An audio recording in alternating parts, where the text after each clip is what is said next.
Hey guys, welcome back to another video. Today I'm gonna be talking about players. I'll give you guys a top 10 on the things you should keep in mind if you're new to Genshin Impact. So number 1 on my list of things you should keep in mind is the Elemental Oculi. Now Elemental Oculi will increase your stamina, and stamina is very important in this game because you will use them for certain attacks just like charge attacks and also for dodging. Iframing is really good, but it takes a lot of practice, so if you're actually new to the game, iframing will be extremely hard because you probably don't even know the animations of certain enemies. Make sure to mark stuff like that on your world map and collect them later on because it will actually be extremely helpful for you in the future, especially for places like in the Spiral Abyss where you'll need a lot more stamina for dodging.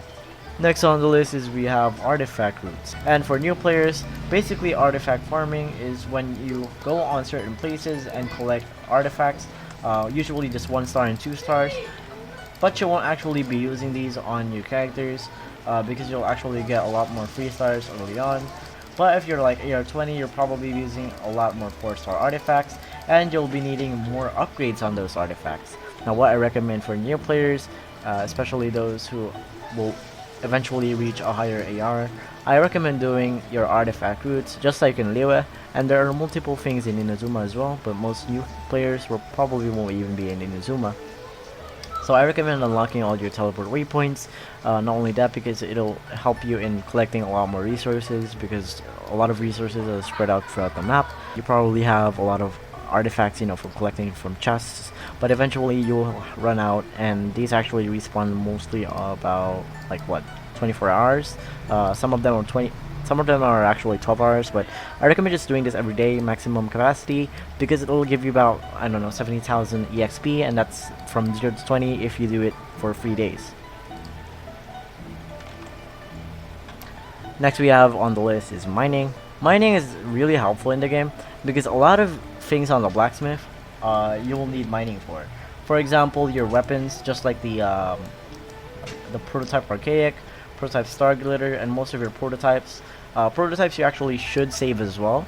Let's talk about that later on world bosses, but besides, prototypes are extremely useful because they pretty much provide a lot of value for your F2P teams. For example, the prototype archaic is extremely good for DPS, claymores.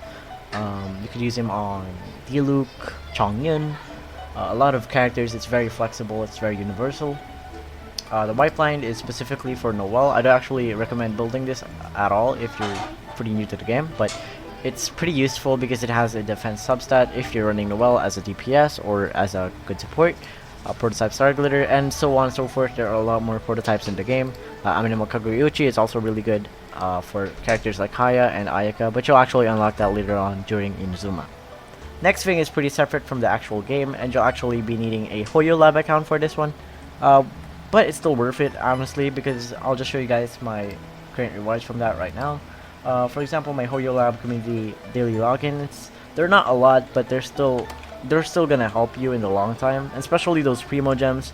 As for Primogem efficiencies, save your Primogems for characters that you want or characters that will carry you throughout the game. If you're just a casual player and do not have any waifus, why don't you have any waifu? Next is for team building. Now, elements are extremely important in this game. A lot of your damage will actually come from elemental reactions. For example, Melt. I'll show you guys a chart right here. This is basically every single elemental reaction in the game currently. Dendro hasn't come out yet, so Electro, Pyro, Cryo, Hydro, and Anemo, as well as Geo. Yeah, Geo. There are only 6 elements in the game so far, even though there are 7 Archons, 7 regions, 7 elements. So far there are only 6. So keep in mind that you should be saving your Primogems for certain characters because they will also help your elemental reactions, just like Xingqiu and Diluc, which are extremely good combo. Xingqiu and Ayaka, extremely good combo. If you don't have that much reactions, you'll probably be dealing a lot less damage, and chances are you'll be struggling in the Abyss a lot. A lot of characters are actually also physical damage oriented, but that's not really the meta at the moment, but we'll see in the future. And next we have adventure rank management, and this is basically my last video talking about why you shouldn't rush your AR. Specifically because you'll be missing on a lot more content than you think you would be. Basically, you won't have that much materials to actually be leveling up your characters that much, because you only have a specific amount of resin every time you log in the game. So chances are, if you're rushing the game, you probably won't even have that much buff units, and during your ascensions of your world level, it'll become a lot harder for you to ascend your characters, and it'll even become a lot harder for you to beat the bosses at all. Now, if you guys have any questions, just leave it down below. I am very sorry if I had some points that I missed, or I have been incorrect on the video. You could point that out on the comments down below. So if you guys enjoyed the video, just leave a like and subscribe to my channel. Hope you guys enjoyed, and peace out.